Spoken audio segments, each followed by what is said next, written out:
Geno TV, Shana Kitoko. Imagine yo na monde entier balelango makasi. Geno TV nangai, bana kini basepeli makasi. Ba diaspora, bana Congo. Bosunga Geno TV, ekende liboso. Shana munene, Geno TV, Shana munene. Imagine yo na monde entier balelango makasi. Geno TV nangai, bana Congo basepeli makasi. Bana kini, chaîne oiza pour na bino. Pour nga moko dana moni ba image nango par-ci par-là. On a sepela qui fort, bana Congo, bana poto, ba diaspora. Bo s'abonner na chaîne na bino Genor TV, mingi ko lezati. Boki eza Genor TV. Bo s'abonner massivement, bo soutenir Genor TV, bo soutenir sous bana de biso Franck Ojivadol il est pour na ba initiative. Genor TV.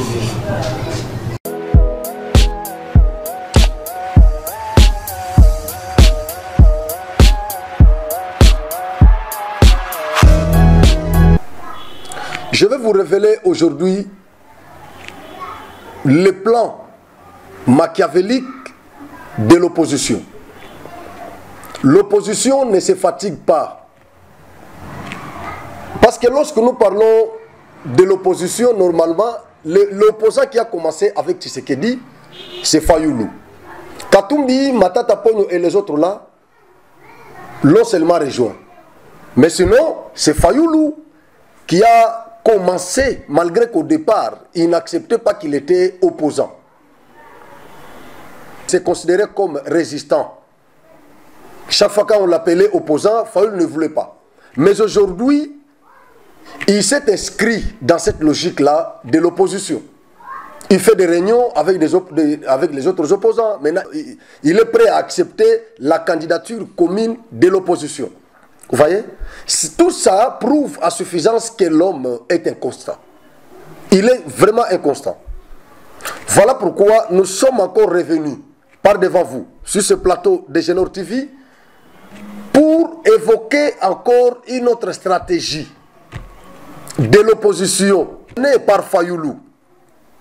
La stratégie que Fayoulou a mise en exergue parce que lui, souvent, il ne cache pas son plan. Il ne cache pas son plan. C'est facile à savoir ce que Fayoulou ou à découvrir ce que Fayoulou planifie. Il ne cache pas vraiment son plan. Fayoulou sur les plateaux de TV5 Monde, il a accordé une interview à une journaliste de TV5 Monde. Je vais vous balancer la séquence de cette émission. Vous allez la suivre. Martin Fayoulou, plusieurs villages du Nord Kivu dans le Massissi et Rutshuru restent sous occupation du M23. Leurs habitants ne pourront donc pas aller voter. Là encore, comment garantir la crédibilité des résultats sans ces deux territoires? C'est pas crédible. Nous ne pouvons pas aller aux élections sans Massissi, sans Rutshuru, s'il y a les Congolais doivent voter tous celui qui a la carte d'électeur, tout citoyen congolais doit voter. Donc il est établi qu'il faut tout faire pour que Massissi, Rutshuru et tous les territoires du Congo votent. Mais comment, au vu de la situation sécuritaire, comment voter? Mais c'est pour cela que je vous ai dit qu'il faut un cadre de concertation entre les candidats présidents de la République et la CENI, et ça va être élargi à d'autres institutions pour voir qu'est-ce qu'il faut faire. On ne peut pas laisser un pan entier de la République en dehors des élections. Je ne vais pas ici évoquer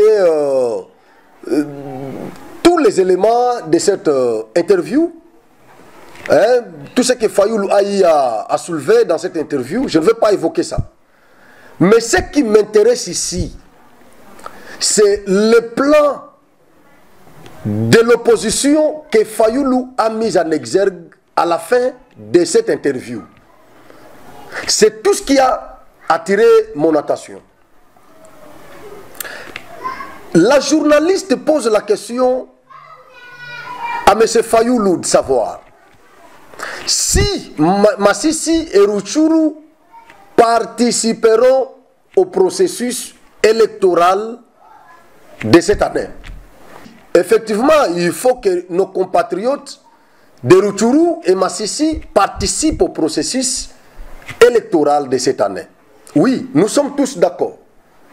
Oui, nous sommes tous d'accord. Nous voulons tous que nos compatriotes de l'Est, vivant dans ces zones-là où il y avait, où il y a jusque-là les atrocités, participent à ce processus. Nous sommes tous d'accord sur ces points. Mais là, Fayulu, il a soulevé quelque chose qui a attiré notre attention. Et c'est ce que nous allons évoquer dans cette émission ici. Je ne sais pas si tout le monde a suivi cette émission comme moi, je l'ai suivi. Parce que lorsque nous, en tant que des analystes politiques, lorsque nous suivons les discours, les propos des hommes politiques, nous ne les suivons pas comme les suivrait tout le monde, ou les communs des mortels. Nous les suivons avec une oreille très attentive. Parce que nous pouvons en dénicher un élément très important qui peut faire l'objet de nos analyses. Voilà pourquoi je suis venu pour vous révéler un élément dangereux que j'ai déniché dans l'interview que Fayulu a accordé à la journaliste de TV5 Monde. Fayulu répond à la dame, oui, il faut que nos compatriotes de Masisi et Rutshuru participent au processus électoral. Il ne faut pas que nous connaissions encore ce que nous avions connu en 2018 à Beni. La CENI de Joseph Kabila n'avait pas permis à nos compatriotes de Beni Butembo de participer au processus électoral pour m'élire parce qu'il a estimé qu'il avait beaucoup d'électeurs dans ces territoires. Alors il dit, je ne veux pas que ça se répète encore. Alors je souhaite, la dame lui a posé la question, alors comment ça sera? Parce que jusqu'à preuve du contraire, ces territoires sont encore occupés. Il y a encore des atrocités qui se vissent dans ces territoires-là. Comment ça se fera? Fayulu propose, sans embâche, d'une manière indirecte, au président de la CENI, d'organiser un cadre de concertation. Il a commencé à citer les parties prenantes de cette concertation-là. Il a parlé des candidats présidents. Il a parlé de la CENI elle-même. Et un autre élément, c'est lorsque Fayulu évoque encore la participation des autres institutions. Il a fait mention de quelles institutions? Question mark. Vous voyez que Fayulu, depuis le début, sa lutte était toujours de se retrouver autour d'une même table avec Tshisekedi et les autres acteurs politiques. Malgré que lui rejette cette hypothèse de partage de pouvoir, de partage de postes, il rejette ça. Mais nous savons que les dialogues, les concertations, tous ces machins qui s'organisent en RDC chez nous ici, aboutissent toujours au partage des postes. Nous le savons. Tel regroupement va récupérer l'Assemblée nationale. Tel autre regroupement va récupérer le Sénat. Et l'autre va rester au trône présidentiel. Ça a été toujours comme ça, nous le savons bien. Et ici, Fayulu propose un cadre de concertation que la CENI organise, un cadre ou crée un cadre de concertation qui aura comme participants, comme partie prenante, les candidats potentiels, les candidats présidents potentiels, la CENI ainsi que les autres institutions. La première institution d'abord c'est le président de la République. C'est là où Fayulu est en train de partir. Parce que dans ce cadre de concertation, je ne vois pas Fayulu en train de venir là-bas sans la présence de Tshisekedi. Je ne le vois pas. Aujourd'hui, si Kadima a accepté cette proposition de Fayulu de créer ce cadre de concertation, croyez-moi, Fayoulou va encore poser d'autres préalables. Il va poser encore d'autres conditions avant de participer. La participation de Fayoulou sera tributaire des participations de Tshisekedi. Et donc, si Tshisekedi ne participe pas, Fayoulou également ne participera pas. Ça sera comme ça. Je vois Fayoulou en train de venir. Je connais l'homme, je le connais. Mais Fayoulou, nous le connaissons, nous sommes Congolais tous. Je ne suis pas Camerounais, je ne suis pas Ivoirien, je ne suis pas Angolais. Je suis Congolais de père et de mère. Donc je connais l'homme et son jeu. Je connais tous les stratagèmes de Fayoulou. Donc il a vraiment lutté pour se retrouver autour d'une même table avec la première institution qui est le président de la République. Et ça n'a pas tenu, ce n'est pas le cas. Tshisekedi ne leur a pas accordé cette opportunité, cette occasion. Voilà l'homme de Fayoulou. Il est en train de venir. Il ne se fatigue pas. Il se dit, je dois toujours continuer à réclamer ces cadres de concertation, les dialogues. Maintenant, il n'a pas parlé en termes de dialogue. Maintenant, c'est les cadres de concertation.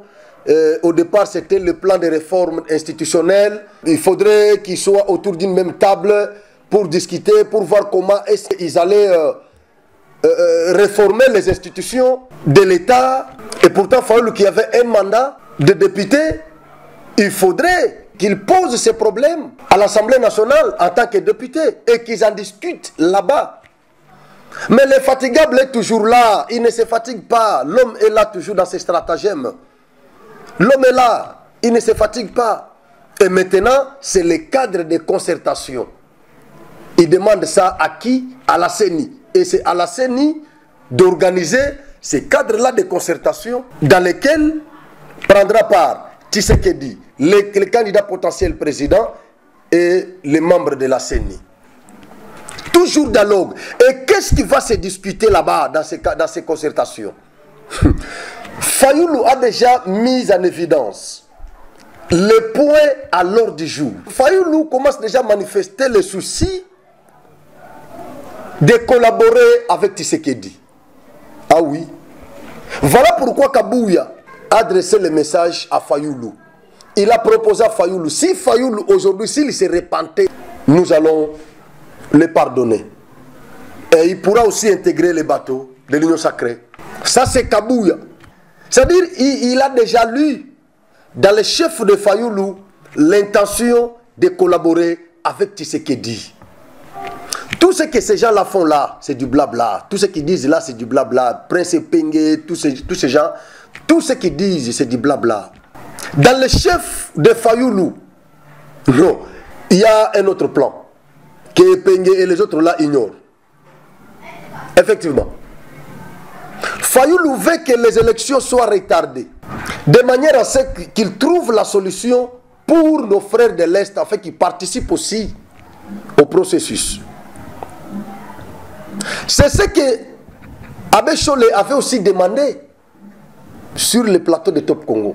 Abbé Cholé a demandé ça, oui. Abbé Cholé avait demandé ça sans ambages. Il a dit, nous n'allons pas organiser les élections seulement pour organiser ou pour faire plaisir à qui que ce soit. Mais nous devons retarder un peu les élections pour mieux les faire. Non, mais je ne comprends pas comment ces compatriotes réfléchissent. En 2018, 2016, 2017, 2018, nous avions enregistré plusieurs cas de décès ici. Parce que les opposants se battaient pour qu'il n'y ait pas de glissement. Il y a eu la mort de Rossi Chimanga qui a été enregistré. Le décès de Rose Kapangala et les autres, tout ça. Nous avions enregistré plusieurs cas de décès. Il y a eu plusieurs marches qui ont été organisées juste pour étouffer ce plan-là de glissement. Mais aujourd'hui, Tshisekedi qui tient mordicus d'organiser les élections, qui lance l'appel aux opposants de se préparer pour les élections, les opposants qui ont soif du pouvoir, qui cherchent le pouvoir. plus tard que la semaine passée, nous avions vu Katumbi au Bas-Congo, devant les chefs coutumiers, devant les marabouts, les féticheurs, qui faisaient des fétiches là, des mystiques, pour que Katumbi ait le pouvoir. C'est-à-dire l'homme est à la recherche de pouvoir. Il peut tout sacrifier, il peut tout faire pour qu'il y ait des pouvoirs. Chez nous ici, la seule voie d'accession au pouvoir, je parle de la magistrature suprême, c'est la voie électorale, bien qu'il y a plusieurs modes. Ce que nous avons appris en sciences politiques. Mais ici, nous avons consacré les modes des élections. C'est par les élections que Katumbi peut accéder à la magistrature suprême. C'est par les élections que Fayoulou également peut participer à la magistrature suprême. Mais ils ne veulent pas tout ça. Les hommes commencent à solliciter un moratoire, un glissement. Et pourtant, dès le départ, ils attaquaient l'article que Mende avait soulevé du temps de Kabila, qui disait que le président en fonction, le président en exercice doit rester en fonction jusqu'à l'installation d'un nouveau président élu. Au départ, ils attaquaient cet article-là. Ils attaquaient l'interprétation de Mende qu'ils ont considéré de biaisé de cet article. Ils pensaient que Tshisekedi allait exploiter, allait brandir cet article-là. Mais aujourd'hui, Félix est allé très loin même de cet article. Et Félix était mordicus d'organiser les élections. Mais voilà, les hommes sont là, ils sont en train de chercher encore les moratoires, ils sont en train de chercher les glissements. Allez-y comprendre le plan de Fayoulou. C'est pourquoi vous tous là, quand on vous appelle, vous sortez, vous faites les rues, vous revendiquez quoi? Et maintenant, si vous faites les rues, vous allez faire les rues pour revendiquer quoi? Revendiquer les élections ou revendiquer les glissements? Mon Dieu, population, peuple congolais, ouvrez les yeux, s'il vous plaît. On vous a toujours appelé pour faire les rues. Vous aviez fait les rues ici plusieurs fois pour réclamer les élections. Et aujourd'hui, nous tendons vers les élections. Et les mêmes leaders là, qui vous avaient lancé les appels de faire les rues, ils font le rétropédalage, ils commencent maintenant à chercher les glissements, les moratoires. Et Kadima aussi, je crois qu'il ne va pas leur accorder ça. Allez-y comprendre. Donc, tout ça, moi je peux, sans embâche, inférer que le mandat de Tshisekedi ici est soutenu par les seigneurs. Oui. Ça prouve à suffisance que Tshisekedi est soutenu par les seigneurs. Pendant que Katumbi est allé chercher le pouvoir chez les Nganga, Tshisekedi était allé chercher le pouvoir chez les hommes de Dieu, aux églises. Oh oui. Il y a une prophétie, une vidéo que nous avons découverte, dans laquelle un pasteur blanc parle, il prophétise sur la République d'Isaïr à l'époque. C'était 2 ans avant le renversement du régime du maréchal Mobutu. Donc, la prophétie date de 1995. L'homme de Dieu dit ceci: dans 2 ans, le régime de Mobutu sera renversé. Et après le renversement du régime de Mobutu, l'homme qui va renverser ce régime-là ne va pas durer aussi, il sera tué. Et après la mort de celui-là, c'était en 1995. Après la mort de celui-là, le pays-là va sombrer dans la misère. Les Congolais seront malmenés partout. Les Congolais n'auront pas de valeur. Partout, ils seront malmenés. Il y aura une crise terrible terrible dans ce pays. L'homme de Dieu dit ceci. Après la mort de celui qui va renverser Mobutu, les leaders qui vont prendre le pouvoir, qui vont diriger les Zaïre, il les a traités de cruels. Les leaders cruels. Donc ils vont rendre la vie difficile aux Congolais. L'homme de Dieu dit ceci. Après, il y a eu un message d'espoir. Je demande à Naomi de balancer d'abord cette vidéo. Vous la regardez et puis nous reviendrons après. Écoutez ça. Dans 2 ans, ce pays, le Zaïre, sera libéré. L'Okapi, l'antilope spécifique à ce pays qui symbolise la restauration, partira de l'est du Zaïre vers l'ouest. Le peuple zaïrois sera très content. Mais cette effervescence et joie seront certes de très courte durée, parce que celui qui prendra le pouvoir en remplaçant le maréchal Mobutu sera tué. Après sa mort, une crise profonde s'installera dans tout ce pays, au point où la population sera dans l'opprobre et la souffrance à un niveau très élevé. Les Congolais seront dirigés par des leaders cruels qui leur rendront la vie difficile. Mais passé cette étape, moi, le Dieu de l'univers, je restaurerai ce pays par rapport à mon plan. Lorsque j'aurai délivré et restauré cette nation, je la rendrai tellement attrayante, au point d'attirer vers elle des multitudes de gens venus du monde entier qui voudront s'y installer. Les investisseurs se bousculeront au portillon du pays juste pour avoir le droit d'y faire des affaires et s'y installer. Ceux qui auront fui ce pays le regretteront et par après, ils retourneront pour s'y établir. Les gens se bousculeront à la porte d'entrée de ce pays car il deviendra un pays des merveilles. Je crois que vous avez regardé la vidéo. L'homme de Dieu dit ceci au finish. Mais après cette étape, il y aura la restauration de la RDC. Donc à l'époque, les Zaïre. Il y aura la restauration du Zaïre. Le Zaïre sera attrayant. Il y aura beaucoup d'investisseurs qui vont se disputer la porte de la RDC. Ce n'est pas ce que nous sommes en train de vivre aujourd'hui.